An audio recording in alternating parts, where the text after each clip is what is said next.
Greetings, Sky People. I see you. In this episode, per popular request, I'm going to be breaking down every grappling scene in the Avatar trilogy to show you how to win a fight against a Na'vi, how to defeat dangerous predators in a 1v1 if you're ever stranded in an alien jungle like Pandora, and the necessary skills to become the king or queen for my 2% of female viewers of Pandora.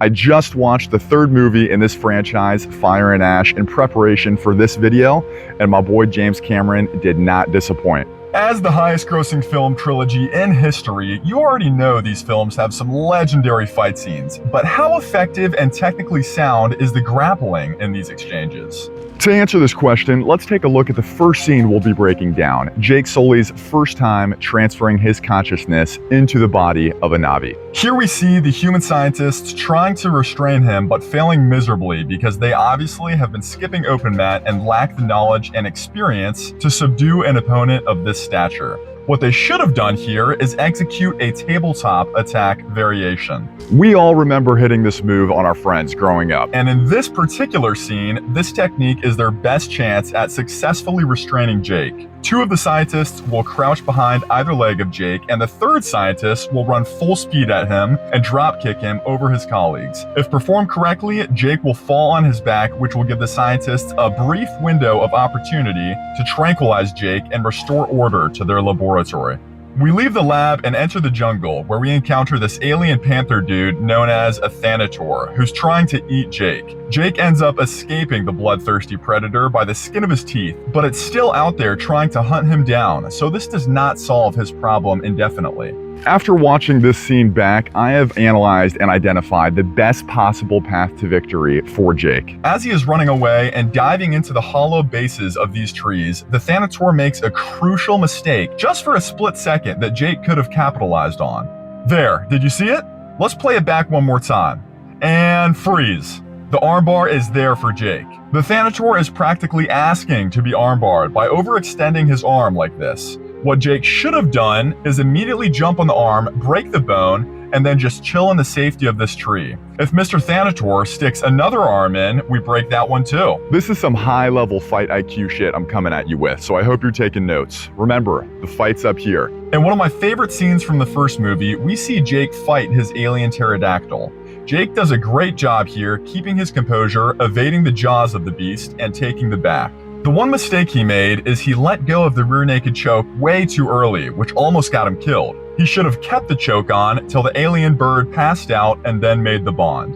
Alright guys, up to this point we've analyzed exchanges between one Na'vi and a jungle creature, or one Na'vi versus 3 humans, but we haven't looked at any Na'vi on Na'vi crime or exchanges. So the next 2 scenes are exactly that. First, Jake versus his girl, Neytiri. Here we see Neytiri take full mount on Jake and obtain a dominant position. But she doesn't do anything from this position. She just lets it go to waste. What she should have done here is lock in an Ezekiel choke. She's in perfect position to execute this technique here, and Jake will be out in a matter of seconds. I'll know I'm in love when I meet a girl that can put me to sleep with an Ezekiel choke like in this scene.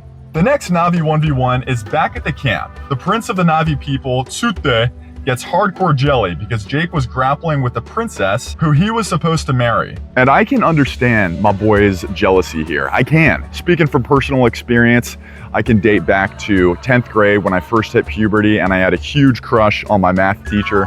She came into class one day and announced that she was pregnant. I was heartbroken and furious at the world. Watching the woman you love be with another man is soul-crushing.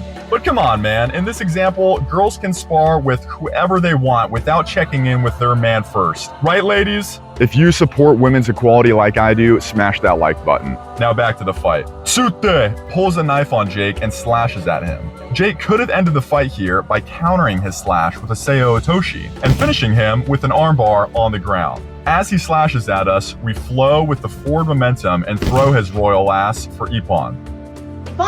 Then we break his shit on the ground. We are now the new prince of the tribe, and everything that once belonged to Tsute now belongs to us per Na'vi law. The final scene we'll be analyzing from the first movie is the iconic battle between Colonel Miles Quaritch, who, by the way, is such a cool antagonist. He kind of reminds me of myself, badass, confident, strong, sharp jawline. So it was kind of like watching myself on the screen, which was pretty cool.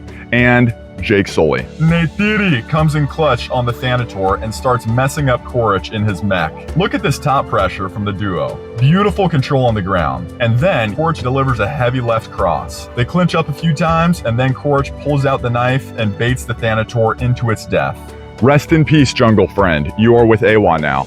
Jake enters the fray and squares up with Korich to save his lady and displays some excellent evasiveness and skill with the blade by disarming the bigger, stronger opponent and nearly stabbing him for the killing blow. However, it was Neytiri who ultimately sniped Korich from the backfield and sent him into the abyss.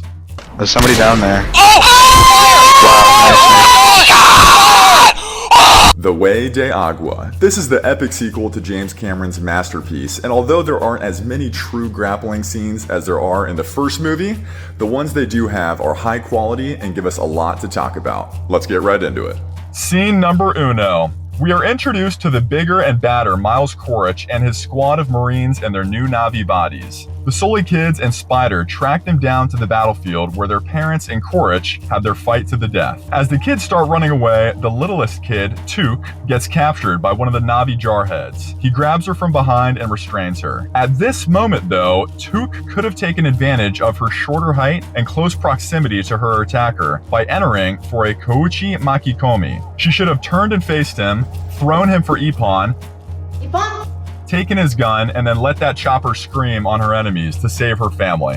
This would have shifted Took from being the most useless and problematic character on the good side by being captured every 30 minutes in the movie to being a straight up savage like her father and the savior of the Sully family. If we fast forward in the movie, we see Jake and his family are given a beachfront bungalow as a reward for his services to the Na'vi people. The kids of the chieftain of this village are jealous of this and start causing trouble. Loak stands up to the fish Na'vi kids who are teasing his sister Kiri by absolutely clocking the older brother with a three-piece combo like a boss. The fish Na'vi older brother responds by tackling Loak to the ground. Loak could have defended this tackle by pulling a Saquon Barkley and jumping over the tackle backwards. Then, as his attacker is off balance and confused on where his target just vanished to, we take his back and score our own takedown on him. A few seconds later in this group brawl, one of the Fish brothers clinch up with Neteyam, Jake's firstborn son, and take him down. Check out this position right here though. Neteyam had a perfect opportunity to hit a Harai Goshi on his fishy foe. To execute this throw, we lock in the whizzer, turn, and sweep the hips off the floor with our leg. However, even though Neteyam got taken down here, he secured top mount and started wailing on Fishy. Another alternative here would have been to transition to an armbar from full mount, from where he could have broken his arm. But all in all, the Sully boys put up a great fight despite being outnumbered 2-1 and conveyed a message that they will not tolerate being pushed around. About 1 hour later in the movie, the kids once again get captured by one of the Marine Na'vis, who demonstrates some high-level knife defense skills. But does this remind you of anything? Where have we seen a similar exchange before? That's right, Game of Thrones. When Arya goes in to stab the Night King at the climax of the epic battle of the living and the living dead. The Night King stops her initial stab, so she pulls off the iconic knife drop move to switch knife hands and secure the victory. Loak could have done the same thing here. Once his thrust is blocked, drop the knife, catch it in the other hand, and score the rebound.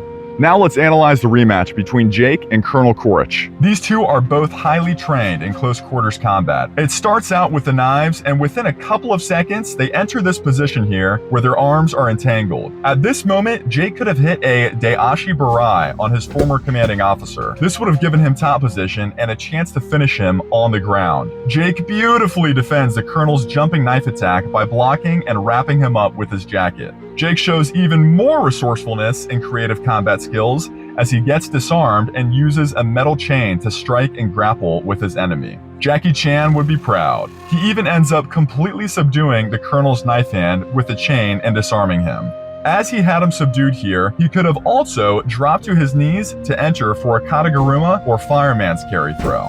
This would have surely caught the Colonel by surprise and allowed Jake to score another ippon. As the ship continues to sink, the fight between these two former humans moves into the water, where Korich can be seen locking up Jake's head between his legs. Although this might be uncomfortable for Jake and hinder his movement, the choke is not on. So what Korich could have done to finish him here is switch to a triangle choke. Now he can choke Jake out in a matter of seconds and surface in time to catch his breath. Unfortunately for Korich, Jake was the one that ended up securing the choke as he takes the back and sinks in the rear naked choke. Excellent performance by our boy Toruk Makto. If it weren't for Spider, Korich would have sank to the bottom of Davy Jones' locker and we would have been free from his reign of terror. All right, y'all, we made it to the third and final movie in this trilogy, Avatar, Fuego, and Ash. This movie felt much darker to me than the other ones, so it's probably my least favorite, but that being said, I still liked it and couldn't help but notice some high-level grappling throughout the film, especially in the final duel between Jake and Korich. About 4 minutes into the movie, we see Kiri and Spider in a heated tickle fight. Spider, being on bottom here, should have definitely ended this fight by throwing up a triangle choke on Kiri, which he could then use to transition to top position, from where he would have had total control over Kiri and the direction of this fight. In a much darker and more somber scene, Jake has Spider held down with a knife to his neck in the middle of the jungle. Spider begins pleading to Jake to spare his life. Again, we see Spider failing to take fate into his own hands and not taking control of his circumstances. The only logical thing to do here as Spider is turn into his adopted father Jake and hit a low Ouchigari or inside trip that would even the playing field and hopefully earn Jake's respect enough so that he won't kill him. And this is truly what grappling is, a means of controlling your reality and determining your destiny, as opposed to being a feather aimlessly drifting through the winds of fate.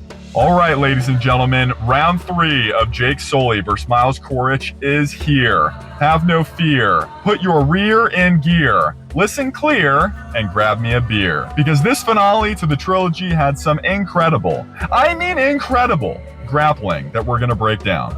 Let's run through it. Jake's flying fish beast alien chomps down on Korich's alien pterodactyl neck. Give me that neck, boy. The two enter a free fall and eventually square off on one of the floating rocks. Jake Sparta kicks Korich. Sparta! Then hits the duck under to the back take and goes in for the same submission he won their last fight with, the rear naked choke. Korich defends the choke though and gets what we call the Georgian grip in Judo, where one arm is extended over the opponent's back on the close side of their head. This is a very powerful grip indeed, but there is a counter to this grip, which Jake could have pulled off here. As Korich goes in for the Georgian grip, Jake lifts him up and slams him back onto the ground for the ippon. Sadly, Korich throws Jake off the rock. The two get into an intense scramble on the ground, with Korich ending up on top. Korich could have then transitioned to the armbar from top here, as Jake extends his arm up towards Korich's face. Finally, Jake was also in a similar position, being on top and having a window of opportunity to hunt for the submission, but these two seem to like to duke it out instead because they just chose to ground and pound. At the end of it all, Korich ends up pulling off the same move that all the lightweights pull on me, which is refusing to fight me so they can claim they're technically undefeated. Rest in peace, Colonel. You are with AWA now. There you have it, ladies and gentlemen, all the grappling scenes from the Avatar trilogy. Now it is time to award belts to various characters. First up, the hero of this story, Took. Just kidding, Jake Sully. Jake is a former Marine with countless fights, battles, and war experience under his belt. He has obvious close quarters combat training and technical skill that is evident in his movement, knife skills, and decision making. He executed a variety of legitimate techniques like the duck under and rear naked choke, which is his favorite submission. He 1v1'd a freaking mech and almost won, survived every beast of the jungle that Pandora threw at him, and became Toruk Makto, Lord of the Skies. Taking all of this into consideration, we are awarding Jake with his purple belt. He has an insane amount of real combat experience and knows how to perform under pressure when it matters most. The villain of this story shares a lot in common with the hero. Skill with a knife, and all weapons for that matter. They are both, of course, Marines that become Na'vis, so they have very similar combat training and backgrounds. They are passionate about what they are fighting for, which gives them an edge, and they are both extremely athletic. It's also important to note that, like monkeys, they basically have a fifth limb, being their tail, which opens up a whole slew of grappling techniques and attacks they could do, particularly chokes. Just imagine for a second a Navi taking your back, subduing your arms, and then choking you out with their tail that they could easily slide under your chin even if you're defending well. Every fight between Korch and Sully was close and probably could have gone either way. One thing that Korch does have over Jake is a wiser and more experienced mind in a younger body. Based on these facts, we are also awarding Colonel Miles Korch with his purple belt. Semper Fi. The last person we will be awarding a belt to is Took. Took gets captured about 7 times in the trilogy, so we are awarding her with one of those belt backpack hybrids that kids have at amusement parks so they won't run off. That's a wrap, my friends. Thank you so much for watching. Let me know what movie or show you want me to break down in the next episode, and I'll see you next week. Peace. Oh, dude. My bad, dude. Oh. I gotta get tighter. Oh, shit. To answer this question, let's take a look at the...